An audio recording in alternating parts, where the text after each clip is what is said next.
বেষ্টিত হয়ে সামনে আস্তে আস্তে এগিয়ে আসছেন এবং এই বাসে উঠে তিনি তার 154 নম্বর যে বাসা গুলশানে সেই বাসাতে আবার ফিরবেন। সেই বাসার পাশেই ছিল ফিরোজা যে বাসাটি, যেখানে বিএনপি চেয়ারপারসন বেগম খালেদা জিয়া দীর্ঘদিন বসবাস করছিলেন, অর্থাৎ তার মইনুল রোডের বাসা থেকে তাকে বিতাড়িত করার পর গুলশানের যে বাসাটিতে তিনি দীর্ঘদিন ছিলেন। নিশ্চয়ই তারেক রহমান তার বাসায় ফিরবেন। বাসায় ফিরে পাশেই হয়তো তার মা যেখানে থাকতেন সেই মায়ের স্মৃতিচারণ করবেন। এই দেখুন, এই পরিবারটি দীর্ঘ আন্দোলন সংগ্রাম রাজনৈতিক যে অভিযাত্রা বাংলাদেশের, সেই অভিযাত্রায় এই পরিবারের অবদান বা এই পরিবারের নাম জড়িয়ে থাকবে নিঃসন্দেহে।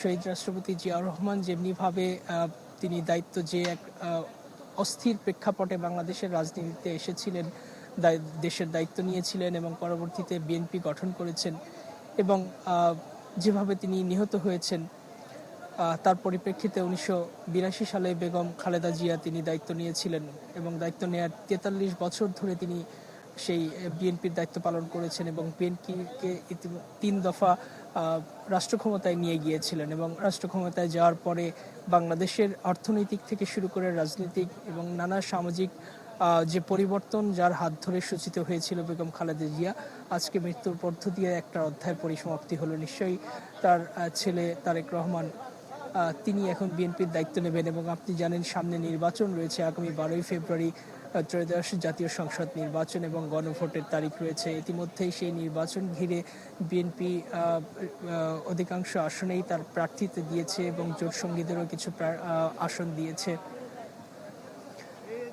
আমরা এই মুহূর্তে দেখতে পাচ্ছি বিএনপি চেয়ারপারসন ভারপ্রাপ্ত চেয়ারম্যান বেগম তারেক রহমান তিনি এখানে উপস্থিত যারা ছিলেন, যে সেনা সদস্য থেকে শুরু করে অন্যান্য আইন শৃঙ্খলা রক্ষাকারী বাহিনীর সদস্যরা যারা রয়েছেন তাদের সঙ্গে কথা বলেছেন, হাত মিলিয়েছেন। বিশেষ করে এই জায়গাটি নিরাপত্তা এবং সার্বিক তদারকির জন্য যিনি ছিলেন তাকে ধন্যবাদ জ্ঞাপন করলেন। ধন্যবাদ জ্ঞাপন করে তিনি তার পরিবারের সদস্যদের নিয়ে সেই বুলেট প্রুফ বাসটিতে উঠছেন, আমরা দেখতে পাচ্ছি।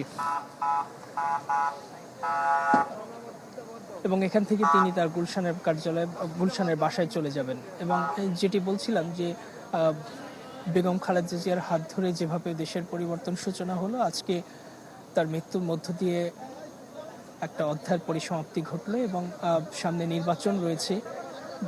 বিএনপির বর্তমান ভারপ্রাপ্ত চেয়ারম্যান তারেক রহমান তিনি সামনে নির্বাচনে মনোনিবেশ করবেন এখন আরো বেশি করে। হয়তো মায়ের জন্য কিছুদিন তার শোক থাকবে, সেই শোক কাটিয়ে উঠে তিনি রাজনীতির মাঠে আবার পদচারণা শুরু করবেন এবং জুলাই গণ অভ্যুত্থানে শেখ হাসিনা সরকারের পতনের পর দীর্ঘ 17 বছরের ফ্যাসিবাদী শাসনের পতনের পর যে নতুন মেরুকরণ বা নতুন সমীকরণ এসে দাঁড়িয়েছে বাংলাদেশে, সেই সমীকরণে বিএনপি নেতৃত্বাধীন জোট রয়েছে। বিএনপি নেতৃত্বাধীনের সেই জোটে গণ অধিকার পরিষদ, যুগপৎ আন্দোলনের সঙ্গে গণসংহতি আন্দোলন, বিপ্লবী ওয়ার্কার্স পার্টি থেকে শুরু করে বেশ কয়েকটা দল রয়েছে।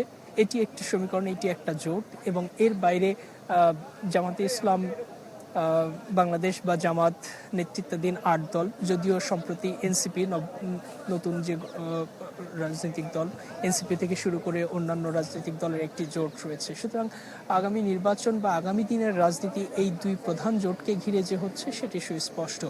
খুলে বলো ফ্যান্টাস্টিক নিমো খালাল বিস্কুট খায় সানিও স্ট্যাটাস দিছে ফ্যান্টাস্টিক। এবং সামনে নির্বাচনে যারাই বিজয়ী হবেন নিশ্চয়ই 24-এর গণ অভ্যুত্থানের বিষয়টি তারা মাথায় রেখে ওইভাবে দেশ পরিচালনা করবেন। এবং আমরা দেখতে পাচ্ছি যে বেগম খালেদা জিয়া দাফন কার্য সম্পাদন করে সব আনুষ্ঠানিকতা শেষ করে তারেক রহমান এবং তার পরিবার এবং বিএনপি নেতারা জিয়া উদ্যানের যে চত্বরটি রয়েছে বা এই জিয়া উদ্যান ত্যাগ করছেন এবং চলে যাচ্ছেন। তার আগে 3 বাহিনী প্রধান তারা এই জায়গাটি ত্যাগ করেছে এবং আইন শৃঙ্খলা রক্ষাকারী বাহিনীর সদস্য এবং অন্যান্য যারা সরকারের ঊর্ধ্বতন কর্মকর্তা ছিলেন, উপদেষ্টারা ছিলেন, তারাও ইতিমধ্যে যাওয়া শুরু করেছেন। এবং এই কার্য এই জিয়া উদ্যান অর্থাৎ শহীদ রাষ্ট্রপতি জিয়াউর রহমান এবং বেগম খালেদা জিয়ার কবরকে ঘিরে হয়তো আজকে নিরাপত্তা বেষ্টনীর মধ্যে থাকবে, আগামীকালকে হয়তো সবার জন্য বা স্বাভাবিকভাবে উন্মুক্ত করে দেওয়া হবে। এবং আপনি নিশ্চয়ই দেখেছেন, সারাদিন ধরেই আমরা দেখাচ্ছিলাম চ্যানেল 24-এর পর্দায়, বাংলাদেশের ইতিহাসে এরকম কোনো রাষ্ট্রপ্রধান এভাবে হয়তো রাষ্ট্রীয় মর্যাদায় আর দাফন হননি।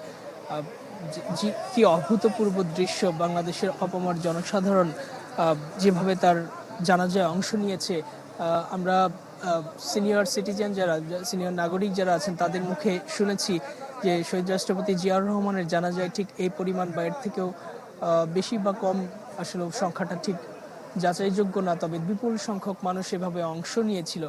একইভাবে তার পদাঙ্ক অনুসরণ হলো বেগম খালেদা জিয়ার জানাজায়।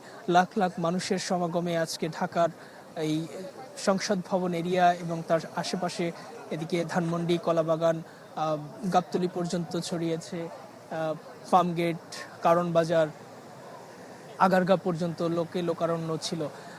তিল ধারণের ঠাঁই ছিল না। সারা দেশের ঢাকা শহরবাসী এবং আশেপাশের জেলা থেকেও বিএনপি এবং সাধারণ মানুষের বিপুল পরিমাণ মানুষ আজকে এখানে এসেছে এবং তার জানাজায়, বেগম জিয়ার জানাজায় অংশ নিয়েছে। এটি নিঃসন্দেহে রাজনীতিতে একটি আলোড়িত করার মতো ঘটনা, এবং যারা বাংলাদেশের মানুষের জন্য কাজ করে, আধিপত্যবাদের বিরুদ্ধে যাদের অবস্থান রয়েছে, মানুষ তাদেরকে কত সহজভাবে গ্রহণ করে, ভালোবাসে, তার স্বতঃস্ফূর্ত বহিঃপ্রকাশ হচ্ছে এই ধরনের জানাজায়। এবং তারই কিছুদিন আগেও আমরা দেখেছি শহীদ ওসমান হাদির জানাজায়ও মানুষ এসেছে, বিপুল লাখ লাখ মানুষ তাকে শ্রদ্ধাভরে স্মরণ করেছে। আজকেও বেগম জিয়াকে শ্রদ্ধাভরে স্মরণ করলো, এবং তার এই শ্রদ্ধাভরে স্মরণ রাজনীতিতে এবং সামনের দিনের রাজনীতিতে একটি সিগনিফিক্যান্ট বা গুরুত্বপূর্ণ বার্তা বহন করে, যে দেশের মানুষের চাওয়া পাওয়া, দেশের মানুষের জন্য যারা কল্যাণ কামনা করবেন এবং দেশের মানুষের জন্য যারা কাজ করবেন, তাদেরকে সাধারণ মানুষ সেই ভালোবাসার প্রতিদান আসলে এভাবেই ফিরিয়ে দেবে। এবং